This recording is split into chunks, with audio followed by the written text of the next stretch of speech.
Yo, so what's going on, guys? My name is Pone, hanging out here today, coming at you guys with some more next-gen console news, talking about a PlayStation 4 Live kind of version, a subscription similar to the Microsoft one for the Xbox Live. Now, I want to talk to you guys about the rumored prices, the ability to link your smartphones and tablets to both consoles, and lots of other goodies and knickknacks. So, without further ado, let's hop right into it.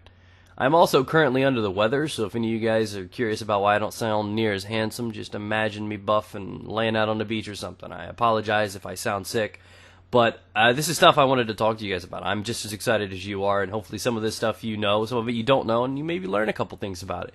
So let's talk about the big one, the one that really kind of, I guess, plucked my butt hairs. I'm talking about the PlayStation 4 subscription service. Now, Xbox Live has been recently priced at $60 for a year. You've had that. You've been paying that for years. You've put $300 into Xbox Live since you've had the Xbox 360. Now, the PlayStation has always been, I guess, a little cheaper. The HUD, the everything, the layout has always been, the interface has always been a little bit less functional than the Xbox. The Xbox has always had a much better system. The party system has always been a step ahead of the PlayStation 1, but the PlayStation side has always been free. Now, I, being the cheap bastard that I am, was always like, man, I wish Xbox would take a page out of PlayStation's book and make that cheap, and make it free even, because we know damn well that they have the money and resources to do it, but of course they want more money. And that's not going to happen. What did shock me is the fact that PlayStation 4 is supposed to have this subscription service. Now, they say there are some things, some of the basic limited things, you could probably expect maybe like Netflix or something like that, to be available for people with obviously an internet connection. You could do that. But other things like the party system or certain games or, I guess, benefits will be exclusive to those that pay for the subscription service. Now, to be clear, and I do have a feeling the PlayStation 4 subscription service will be much cheaper than the Xbox One. I think the Xbox One is just going to blow up. I think it's going to be closer to $100, maybe even $120. And I feel that way because of the extra additions they're bringing in. You know, the TV enhancements, Skype Armor Guard, and all this other stuff that is only available with the subscription. So I do feel that with those extra things, with the extra mouths to feed and the extra people they've brought on board, they're going to want a little bit of extra money from everybody. So I think that when you realize this, it's going to be a little bit more expensive than you expected this holiday. So the rumored price of the PS4 is $429 or $529 for the deluxe edition, which is probably going to be just a larger hard drive or come with some cool special features, which is about €280 versus $350, something like that if I recall correctly. I'm horrible with math and stuff like that. So when that comes down to it, you got to understand that if you're playing on the Xbox, you buy the 500 or 550 edition or whatever it is, you're going to need to chalk up another $100 for Xbox Live, and things are going to get crazy. Now, the good thing with both of these, and then the rumor actually is with one of them, is the Xbox is going to come fully equipped with the Kinect. Now, the Kinect is going to be something that's going to be always on. It's going to be recording you. It's going to be knowing what you're doing. You're going to have a camera in your living room, so understand, keep your freaky-leaky-deek to the bedroom because you got people watching. You got to understand. It's going to make me insecure and feel weird. I'm never going to pick my nose while in front of my Xbox anymore. It's going to be like that mother-parent. You don't need to watch your kids anymore. Just put the Kinect there, and they're going to feel awkward all the time. I don't know how I feel about that. I'm gonna have a rag that I can throw over the eye and just cover the perv's eyes or something. So it's going to be similar to that. A lot of them have certain features, and the PS4 is rumored to come out with the PSI. Do I think it's going to be in-depth or as valuable as the Kinect is? No. But obviously, if that is rumored and that does come true, that's a good thing because there's going to be features that come along with that. Now, let's move on to the ability to have things. Now, the Xbox has a program called the Smart Glass, which basically turns your tablet or your smartphone or your Droid or anything like that into basically a second screen that can interact with the Xbox One. And the PlayStation has the same ability where you can operate it remotely, similar to how the Wii U already has its own little tablet, except for you could do it with your phone, something that everybody already currently has, and it's not a unique piece of equipment designated for that. You could pull out your iPad and watch Netflix on your iPad while it's playing on your TV, and it's similar to that, and that's something that you could do. I think it's actually a cool, simple program that comes alongside of that. Also, the PlayStation Cloud has the ability for you to set up, I guess, older tiles. It's what's going to allow it to be things backward compatible. Obviously, you're going to pay for new stuff, but if you ever wanted to play old PlayStation 1 videos or anything like that, or video games, excuse me, you can do that. So that is there. So you can't use the discs anymore from what I'm told. I don't know. But with the bad, heavy response of the Xbox One reveal, that was kind of a big flop to a lot of people. People are not too excited about the trade-in of games, letting people borrow your games, paying all this extra money and stuff like that. Not a lot of people are happy about that, nor the backwards compatible. So I hear there are a lot of rumors and a lot of things that were changing, because I believe PlayStation was to do the same thing. So before, people were like, PlayStation didn't do that. That was actually slated to happen. It was a heavy rumor that was supposed to happen. And now that they realize the backslash that Microsoft is having, both of them are backtracking, and both of them are trying to set up programs and, I guess, abilities for people to trade in games or do something useful for backwards compatible or sharing or something like that. So they're now trying to designate some of their time to fix that problem because of the backlash that they had.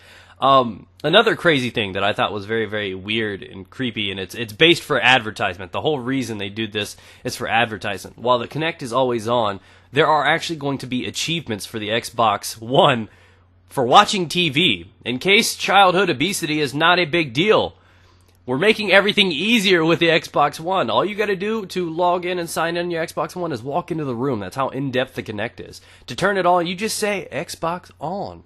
You know, this ease is coming, so where people don't have to push buttons and change between channels anymore, you just snap your fingers or say a phrase and it reacts to your every whim. And that's kind of cool, but at the same time, I'm kind of scared. These kids are getting too damn spoiled, okay?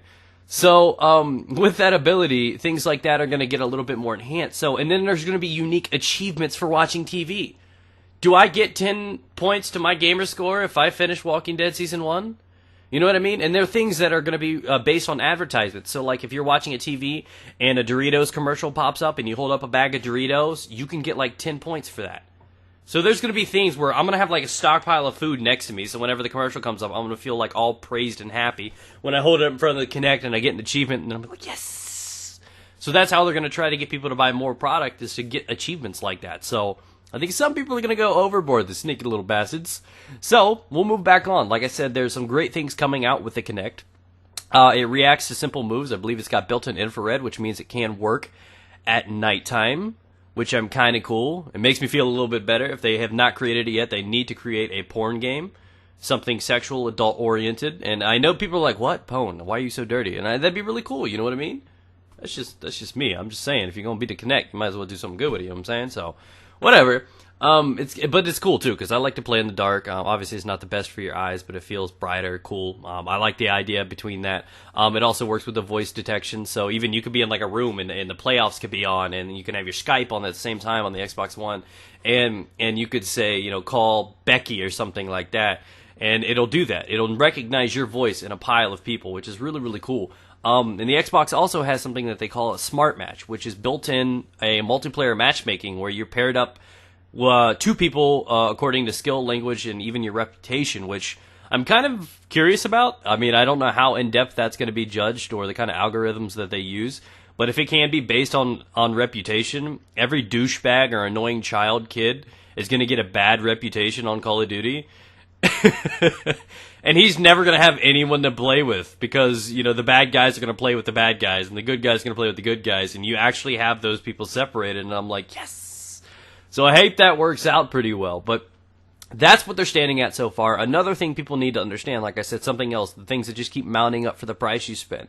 Current system, current gen things that you have equipped for your system are rumored to not work at all.